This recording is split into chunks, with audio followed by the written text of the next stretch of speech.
My sister framed me and vanished after abandoning her kid.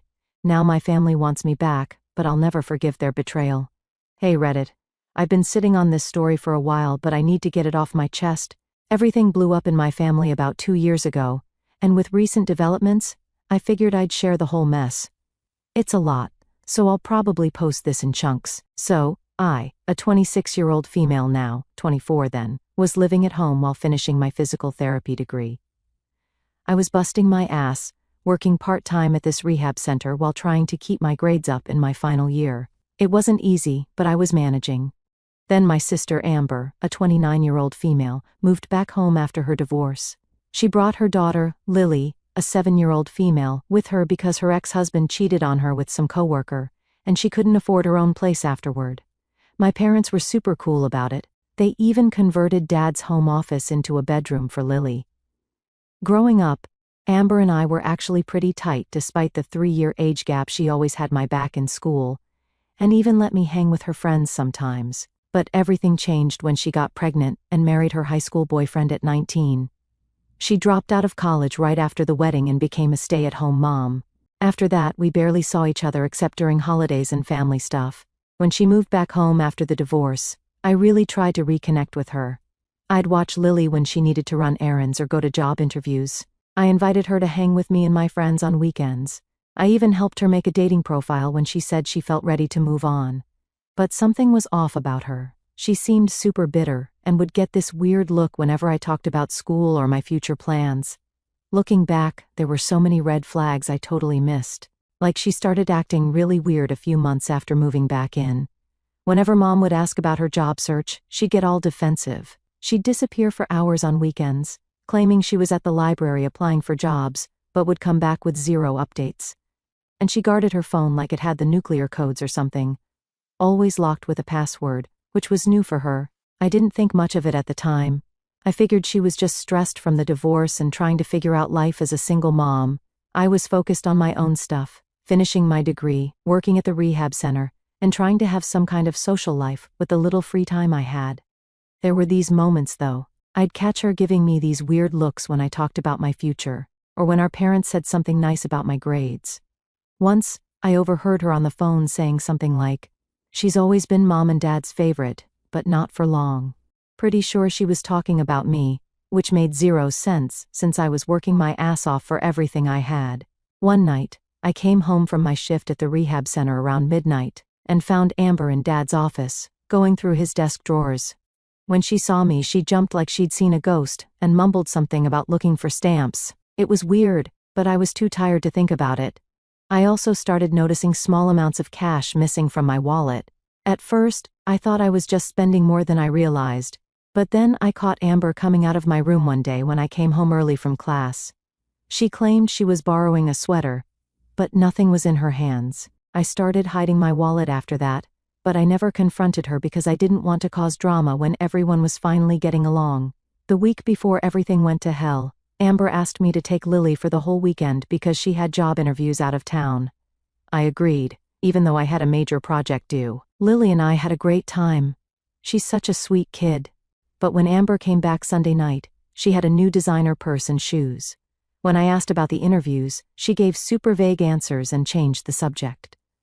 Then came that Sunday morning when everything exploded. I'd worked late Saturday night and was sleeping in. Around 9 in the morning, I woke up to screaming downstairs.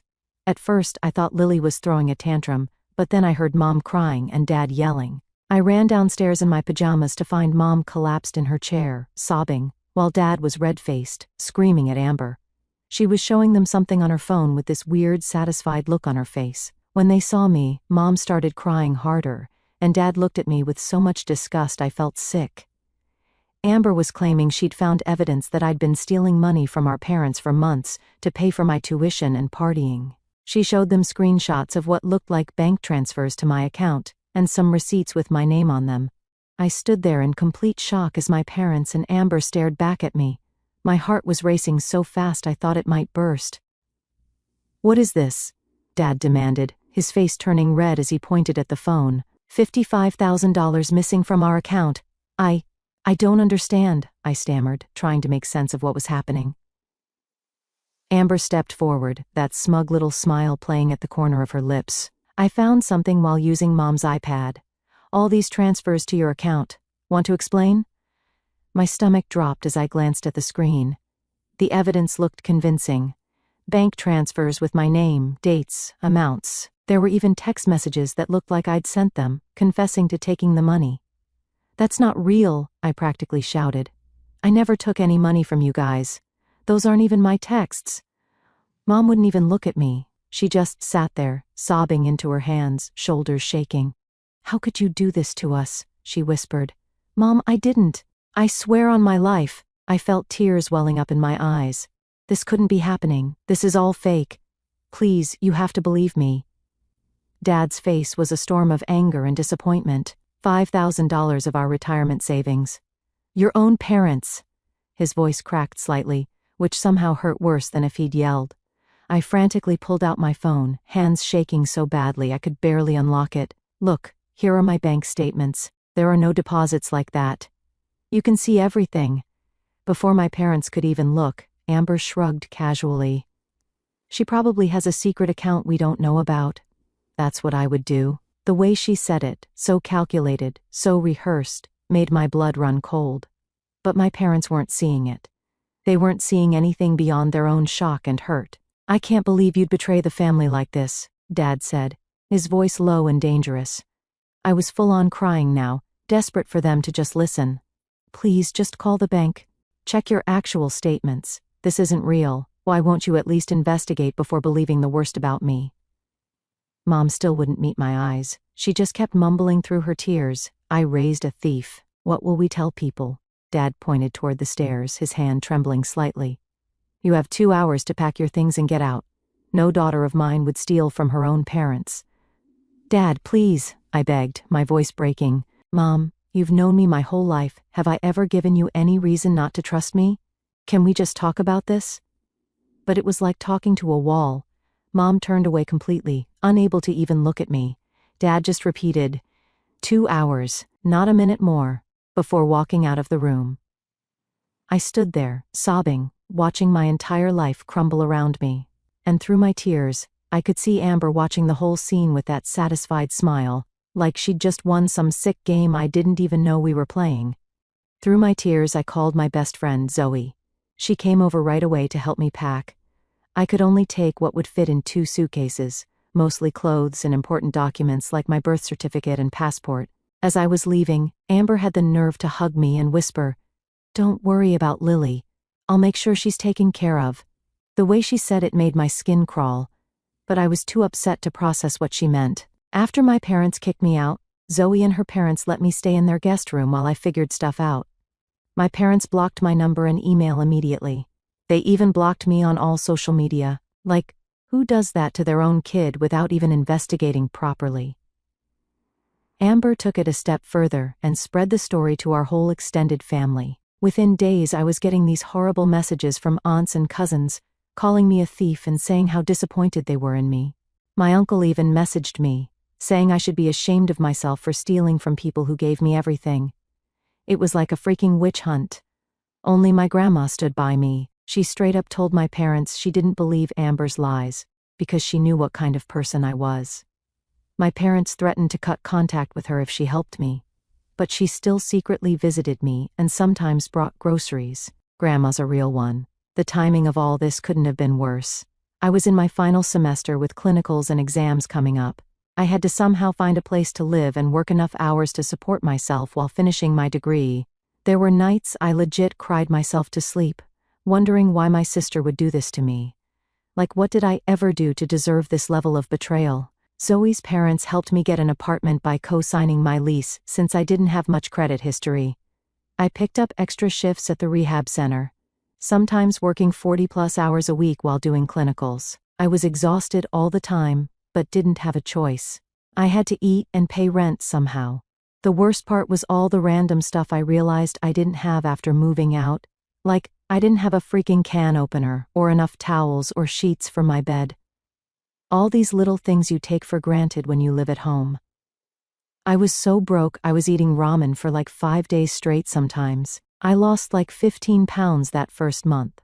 My professors were actually pretty cool when I explained my situation. One of them even let me use the department's printer for free when I needed to print assignments, because I couldn't afford a printer. My clinical supervisor let me adjust my hours so I could pick up more shifts at work. Small kindnesses like that kept me going. I graduated 6 months later. My parents and Amber didn't come, obviously. My grandma came early to avoid seeing them, and Zoe's whole family was there, cheering for me. It meant a lot, but it still hurt seeing all my classmates with their proud parents taking pictures while I had this weird, makeshift family. I got hired full-time at a sports medicine clinic where I did my clinicals. The pay was decent enough that I could finally afford more than just ramen and rent. I even splurged and bought myself a used car so I didn't have to take the bus to work anymore. It was a piece of crap 2005 Honda Civic with 180,000 miles on it, but it was mine. About a month after I got kicked out, something weird happened. My grandma called me, saying Amber had just up and left. Apparently, she told my parents she found an amazing job opportunity in another state and would send for Lily once she was settled. She took most of her stuff but left Lily behind with my parents. Days turned into weeks, and weeks into months. Amber would call occasionally with excuses about why she couldn't send for Lily yet. The apartment fell through, the job wasn't as stable as she thought, she needed to find a good school district first. Always some excuse. That's when I realized what she meant when she whispered, "Don't worry about Lily. I'll make sure she's taken care of," as I was leaving. She had been planning to dump her kid with my parents all along. She just needed me out of the way first so they'd have no choice but to take care of Lily. According to my grandma, my parents were stressed as hell trying to raise a 5-year-old again. Dad was close to retirement, and Mom had her church volunteer work. They weren't prepared to be full-time guardians of a kindergartner, but they stepped up because what else could they do? It's not like they could abandon their grandkid. I felt terrible for Lily. None of this was her fault. And now she'd lost both her dad through the divorce, and her mom had basically abandoned her. And she lost me too, her aunt, who she was really close with. Sometimes I'd drive by my parents' house just to see if I could catch a glimpse of her playing outside. I never got out of the car though. I was too afraid of running into my parents. Despite everything, I graduated on time. No family there except Grandma, who came early to avoid seeing my parents. Zoe and her family cheered extra loud to make up for it. But it still stung seeing everyone else taking family photos while I stood there with my makeshift support system. I got hired full-time at a sports medicine clinic where I did my clinicals. I bought a crappy used Honda Civic that made weird noises but got me from A to B without having to take the bus. Life went on. I made new friends at work. I started dating again. I was finally feeling like I had my shit together when something unexpected happened. I met this guy. I'll call him Ryan. He came into the clinic for PT after a skiing accident messed up his knee. He kept making these terrible jokes during our sessions. Is this what they call physical therapy or torture? Because I can't tell the difference. Eye roll. When he asked for my number after his final appointment, I actually thought he was just being friendly, but he called the next day and asked me out for coffee. We hit it off right away. He was easy to talk to, super considerate, and made me laugh even when I was having a bad day. I was hesitant to tell him about my family situation. Most guys run for the hills when they hear the word drama, but about 3 months in, it came up naturally when he asked about my childhood. I gave him the abbreviated version. Sister framed me for theft, parents kicked me out without investigating, sister abandoned her kid with them. Instead of backing away slowly, Ryan was pissed on my behalf. He couldn't understand how parents could throw their kid out without even verifying the accusations. If someone accused my kid of something that serious, I'd at least check their bank statements before making them homeless, he said. His reaction made me feel validated in a way I hadn't before. Maybe I wasn't crazy for still being hurt and angry. Maybe what my parents did really was as messed up as it felt. After dating for about 8 months, Ryan suggested I try to see Lily again. He could tell how much I missed her from the way I talked about her. I was scared. Seeing Lily meant potentially seeing my parents, and I wasn't sure I was ready for that. But Ryan had a good idea. He suggested I reach out to my grandma and see if she could arrange a meeting at a neutral place, like a park or something. Grandma was thrilled with this plan. She'd been trying to get me to reconnect with Lily for months, saying the poor kid asked about me all the time. A week later, Grandma took Lily to the local ice cream shop for a special treat and texted me when they arrived. I was so nervous I almost threw up in the parking lot. Ryan squeezed my hand and said, You got this. It's just a little kid who loves you." When I walked in and Lily saw me, she screamed and ran straight into my arms. She was 6 by then and had gotten so tall. She told me all about kindergarten, and her friends, and her new light-up sneakers, talking a mile a minute. I tried not to cry but failed miserably. This little kid who I loved so much had been collateral damage in her mom's selfish games. Lily was so excited to meet Ryan too. She immediately started showing him all her stickers and asking if he liked dinosaurs. He said yes. Smart man. By the end of our ice cream date, she was calling him Uncle Ryan, which made both of us have some complicated feelings. As we were leaving, Lily asked when she could see me again. I looked at my grandma, unsure what to say. Grandma suggested, "Maybe we can do this again next week?" I agreed immediately. Lily made me pinky promise I wouldn't disappear again. That pinky promise changed everything. I realized I couldn't keep avoiding my parents if it meant missing out on Lily's life. She deserved better than that. She'd already been abandoned by her mom, she didn't need her aunt disappearing too. So, I made a decision. I texted my dad that night. "I want to see Lily regularly. I'm willing to coordinate drop-offs and pickups if you are."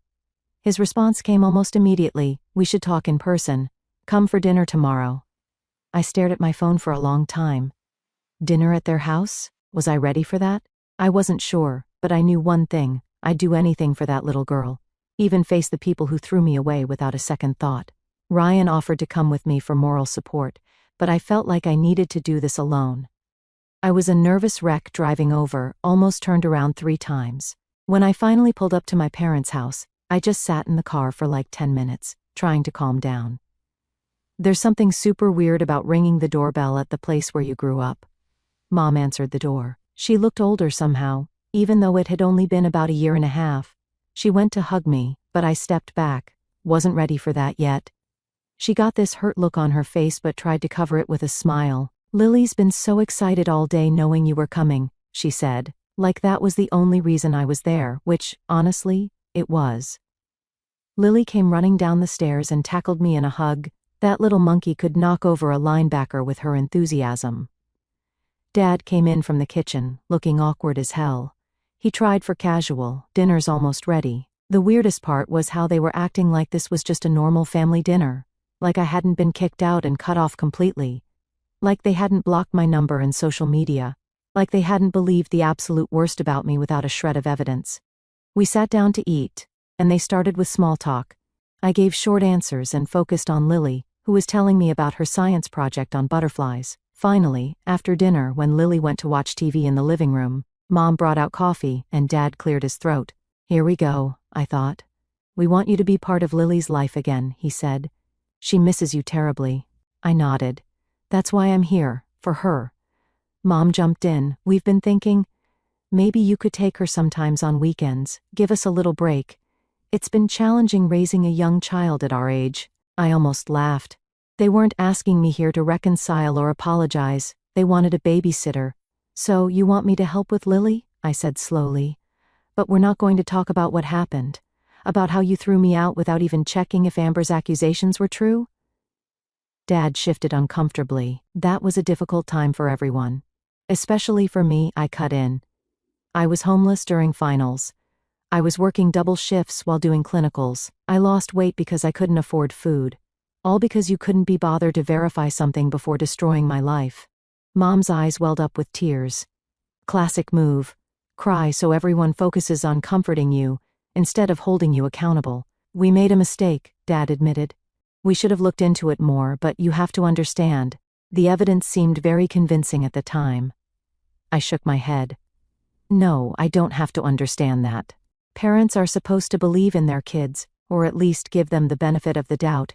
You didn't even give me a chance to defend myself." "What do you want from us?" Mom asked, sounding frustrated. "We're admitting we were wrong. What more do you want?" I realized then that they didn't get it. They thought saying we made a mistake was the same as a real apology. They thought I should just move on because they were willing to have me back in their lives, like I should be grateful for the opportunity. "I want to be part of Lily's life," I said firmly. "I'll take her some weekends, but let's be clear, I'm doing this for her, not for you.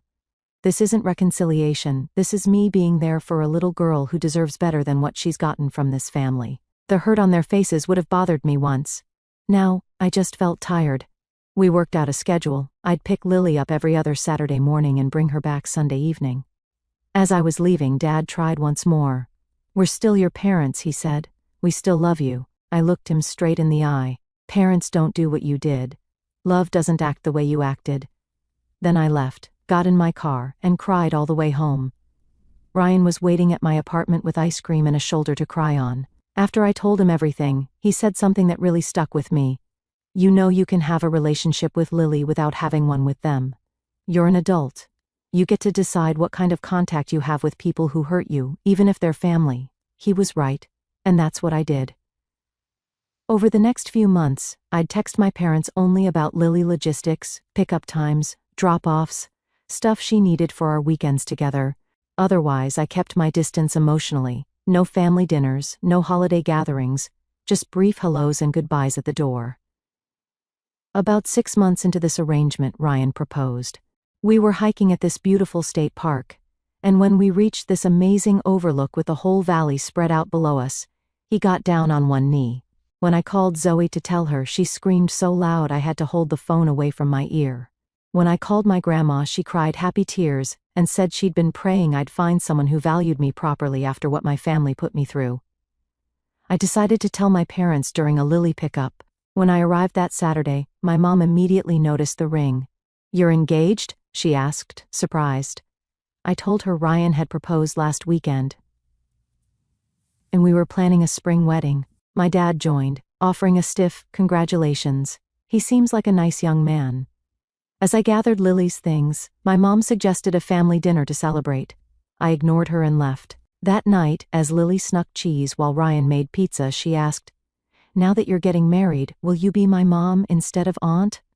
My heart clenched. "I'll always be your auntie, and Ryan will be your uncle for real. We'll be your family forever." She seemed satisfied, but her question lingered. After she fell asleep, Ryan and I agreed. No matter what happened with my parents, Lily would always have a stable, loving home with us. We had no idea things were about to get much more complicated. Things were going pretty well. I had my routine with Lily on alternating weekends. Ryan and I were planning our wedding for the spring, and I was keeping my interactions with my parents strictly business. Just logistics about Lily, nothing personal. Then everything exploded again. It started with a text from my cousin, Megan. We'd been close growing up but had drifted apart after the whole getting kicked out thing. She'd sided with my parents initially, then tried to apologize once she realized I might not have done what I was accused of. I'd been polite but distant. Her text said, "You need to see this. Call me a sap." I was busy at work and ignored it. Then she sent another, "Seriously, it's about Amber. You need to see this." That got my attention. I called her on my lunch break. "Have you been on Instagram today?" she asked without saying hello. "No, why?" Amber's friend Tasha had a complete meltdown online. She posted screenshots of text conversations with Amber from 2 years ago.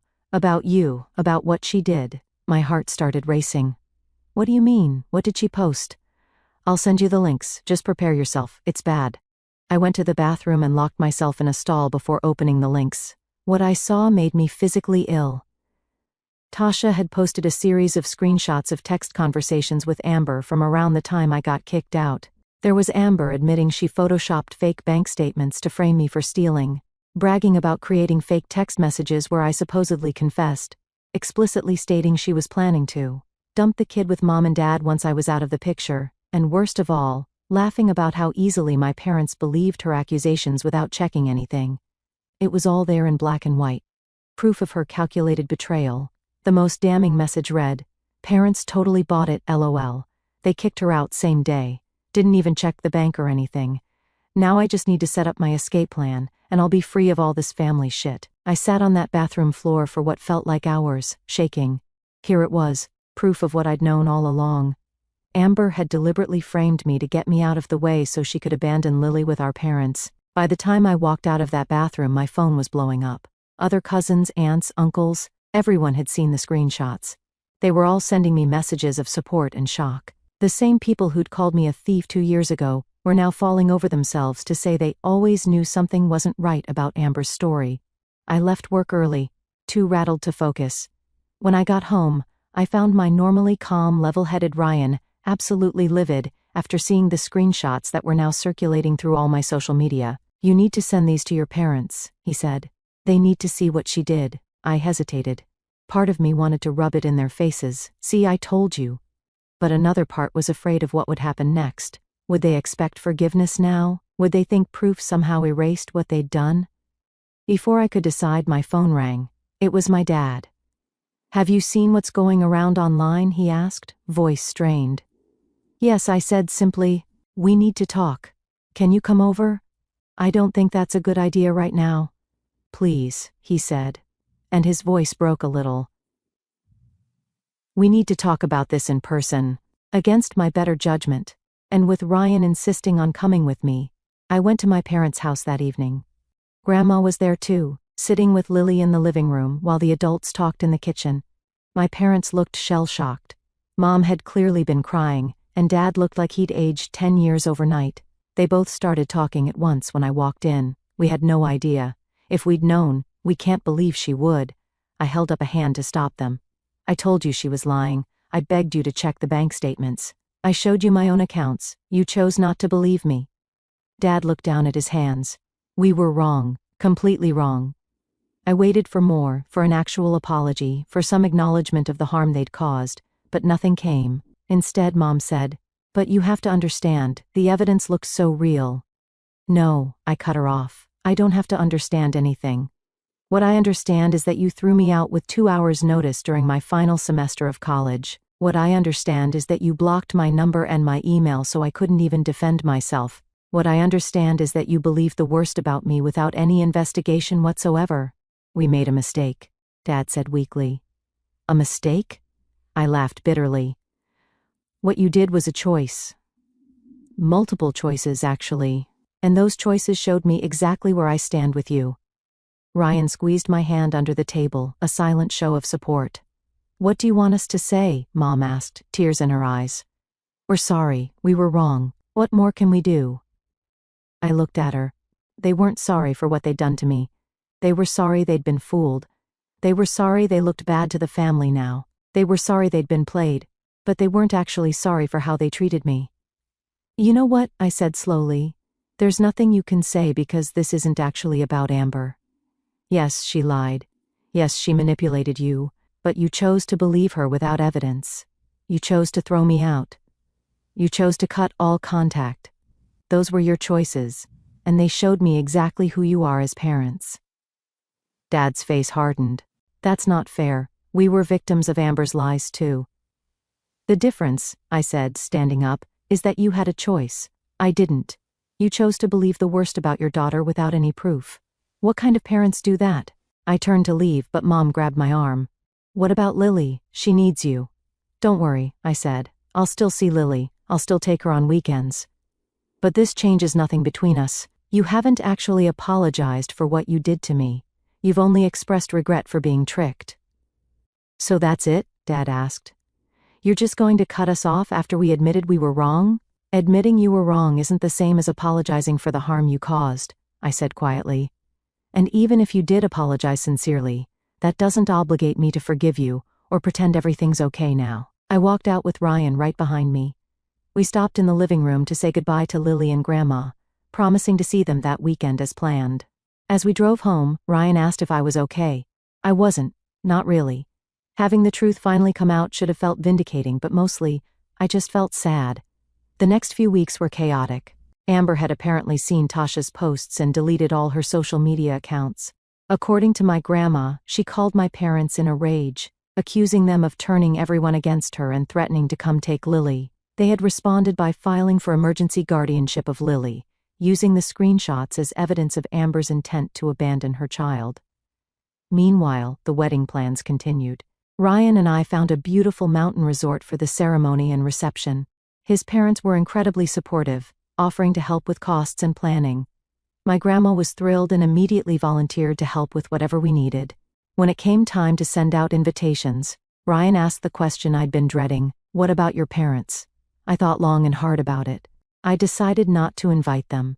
It wasn't about punishment, it was about having people at our wedding who truly loved and supported us.